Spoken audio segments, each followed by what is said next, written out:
Guys good morning. के छ, आरामै हुनुहुन्छ? सन्चै हुनुहुन्छ? म पनि सन्चै छु। दसैँ सकियो, अब लगत्तै तिहार सुरु हुँदैछ।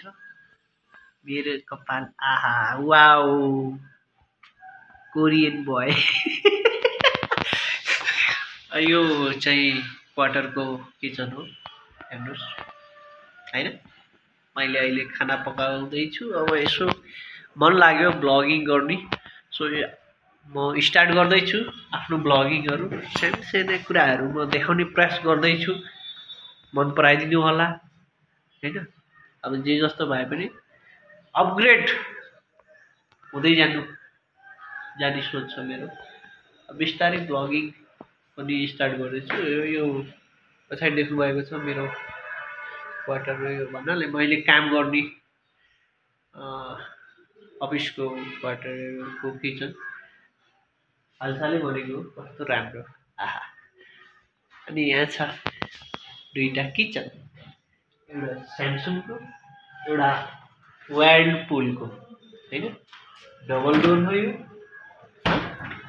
तर केही पनि छैन, खाली छ। फेरि दुई तिनवटा टमाटर मात्र छन्। अनि यो चाहिँ सिङ्गल डोर हो, स्यामसङको 10-12 वर्ष अगाडिको फ्रिज हो। यो चलेन भनेर यो ल्याइयो। यो त्यसपछि एक दिन लात्ता हानेर बनाएको त आफै चल्यो होइन। यस्तै छ। यो मैले यहाँ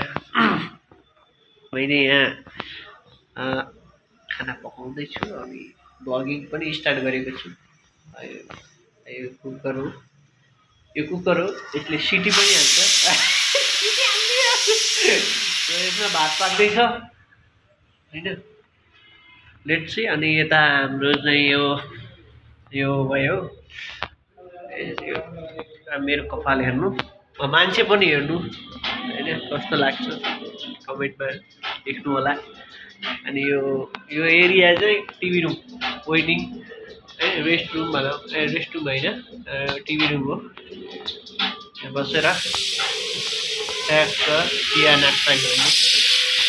अनि यता चाहिँ जुन कुरा हेर चाहिँ यो आउटडोर हो, बाहिर बसेर हावा खाँदै। मौसम सफा छ आज, घाम लागिरहेको छ।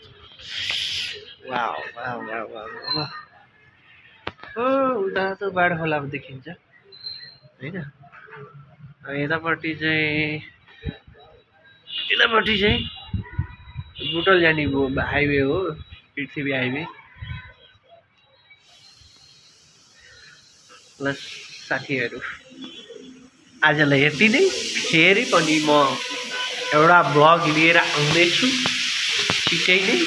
यसलाई मन पराइदिनु होला, हेरेर प्रक्रिया दिनु होला, मैले के गर्नुपर्छ होला, साथ सल्लाह सुझावहरू पनि दिँदै गर्नु होला है त। धन्यवाद। Take care, good day, bye by.